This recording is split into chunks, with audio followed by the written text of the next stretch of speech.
Today I'm going to talk about the benefits, the side effects, and the dangers of alkaline water. Now, naturally, when you're drinking water from a spring or from a well or an artesian well, it's going to be alkaline. And it's alkaline because of the minerals, calcium, magnesium, which are both alkaline. But definitely people have this idea that anything acid is unhealthy or it will cause sickness, and anything alkaline is healthy, which is absolutely not true because in our bodies we have a lot of different acids. Nucleic acids, as in your DNA, you have hydrochloric acid as your stomach acid. You even have lactic acid that's in your colon to help you digest. You have amino acids and fatty acids. So just because something is acid doesn't make it bad. Okay, we have this scale of acidity and alkalinity, and right in the center is 7, which is neutral, and distilled water is neutral. And as the numbers go up, okay, above 7, okay, so you have 7, 8, 9, 10, 11, 12, all the way up to 14, things are becoming more alkaline. And just so you know, at the very top of the list, like 14, which is extremely alkaline, you have things like drain cleaner, bleach, which is I think 13, and soap, which is, it could be anywhere between 8 and 10. So those are all alkaline. Then as we go lower, we get things like lemon juice and apple cider vinegar and tomatoes, and of course, soda. Those are all acidic. But when we talk about pH in our body, most of the time we're referencing our blood pH, which normally should be slightly alkaline. So if neutral was 7, your blood is 7.34 to 7.45. And I think the biggest myth about pH is that it's very difficult to change your pH by taking something. And I'm talking about changing the pH of your blood. So whether someone's eating more alkaline food or more acidic food, that pH in your blood is probably unlikely to change. Our body tends to control and regulate the pHs of the different parts of our body. So, for example, your saliva should be slightly alkaline, your blood should be slightly alkaline, your stomach should be very, very, very acidic, but your small intestine that goes right after the stomach should be alkaline.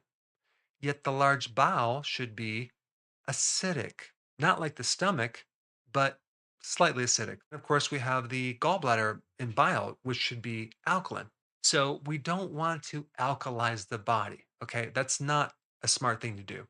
And primarily the reason for that is because when you take something that's alkaline, and specifically I'm talking about alkaline water, you are going to alter the stomach's pH, which should be between 1 and 3, very acidic. And doing that is going to come with a package. Like you may end up with heartburn, acid reflux, gas, GERD. You might have an increased risk of infection. You might have hair loss. You might have arrhythmias. And I'm not talking about alkaline water from the spring or artesian well or some type of water that you would get naturally with the minerals. And I'm mainly talking about a water that's created maybe from a machine or something that has nothing to do with minerals. So there's a machine out there that you can get that alkalizes the water, and they don't add minerals to it. They put electricity through the water and they alter the water and take out the acidic part, leaving this water very alkaline. I remember in practice once testing someone's urine after they used this machine for about 2 weeks, and the pH of their urine, which normally should be acidic, was like 9, which is extremely alkaline for your urine. And so this will really put them in a situation where they're very susceptible to having infections. They can't kill off microbes that well. So there is some huge side effects from drinking a lot of extremely alkaline water. But there's not going to be any side effects from drinking your spring water that's alkaline or some bottled spring water that has a lot of minerals in it because it's made alkaline in a natural way. So here's some missing information that you need to know. The pH in your stomach should be between 1 and 3, very, very acidic. And the purpose of that acidity is to help you break down protein, is to help you absorb minerals, also absorb B12, as well as to kill off pathogens, right? I'm talking about bacteria, fungus, parasites that could be in your food. Okay, it's kind of a natural barrier, your immune barrier. And so as we age, we lose this stomach acid. People that are taking antacids are putting their pH in their stomach in the wrong direction because the actual cause of heartburn, GERD, and acid reflux, most of the time, is this: your stomach acids are not strong enough, and that valve at the top of the stomach is not closing, so you're regurgitating acids. The thing to do to correct this is to take more acids, not to take less acids or not to alkalize the stomach with anything that just makes it worse. So, if we alkalize the stomach, we start developing a condition called hypochlorhydria, or like no acid in your stomach, which is called achlorhydria. And in that situation, not only are you not going to be able to digest protein, so these undigested protein particles get into the small intestine, into the large intestine, and it starts to affect the immune system in a negative way. You may start developing allergies.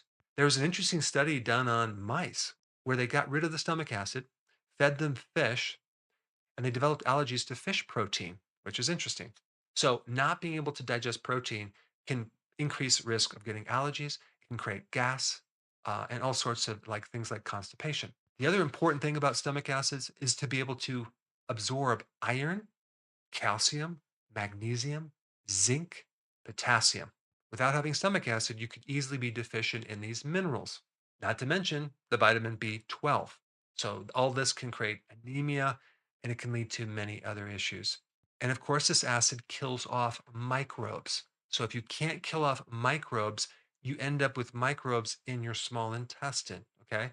And that term is called small intestinal bacterial overgrowth, which is a pretty nasty condition. So that means every time you eat, you're going to feel bloated. And it usually is created because your stomach acid is not strong. The side effects from people taking antacids are the same as those who have not enough stomach acid. So those are some of the side effects of alkaline water. Now, should we drink acidic water? Well, personally, I found that when I drink carbonated water and it's slightly acidic, and I actually can digest better, especially if I add a little teaspoon of either apple cider vinegar or maybe some lemon juice. Now, since we're on the topic of pH, I want to just talk about one more thing. If you actually develop a condition called alkalosis, which your pH is definitely way too alkaline. So here are the side effects from having alkalosis.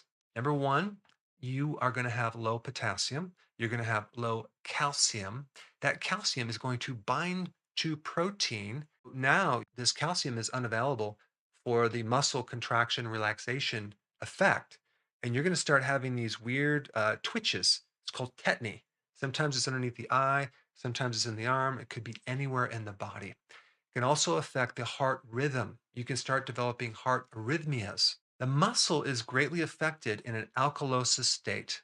So either the muscle is going to be in spasm, it's going to be crampy, it's going to be in pain, it's going to be weak. But overall, you're going to have some really abnormal sensations in the body, both nerve wise and muscle wise. And it can even get so severe that you can go into either a seizure or a coma. We don't want alkalosis and we don't want to be too acidic. We want to have the right pH for the right part of your body. Having the right pH, especially in our stomachs, will allow certain enzymes to work. The enzyme that helps you digest protein is not activated unless you have the strong acid. And the same thing with the small intestine. Certain enzymes, like for example, for carbohydrates, are activated when it's alkaline. But like I said before, different parts of your body require different pHs. You know, where I live right now, I actually have spring water. Okay. And it comes from a spring. And we recently drilled for water at a different location. Okay. And they had to go, I think, 130 feet below rock. They had to drill through rock like granite to find this water. And so I asked the guy, I said, like, where does that water come from? And he said, well, we don't really know. Some people say it comes from the rain and snow that melts through and it seeps through the soil and it gets into the earth and it kind of forms these little pools and pockets. But my thought is, how does it get through these rock formations? And so what I learned about that, it's still a theory on where this water comes from. So it got me curious. So I did another deep dive into where our water really comes from, and I found some really interesting information. They actually found the chemistry of water, which is not in the water form.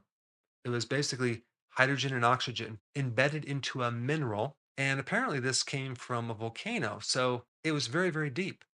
They actually calculated it to be about 400 miles deep into the earth. And apparently, which is even more interesting, there's enough water down there, or at least pre water that can turn into water, to literally fill up an ocean. So, the advantage of these minerals in water, okay, give us some additional health benefits, but only if they're created in a natural way, not from a machine that alkalizes the water, which omits that help from the minerals. Now, since we're on the topic of water, if you have not seen my video on carbonation in water, I put that video up right here.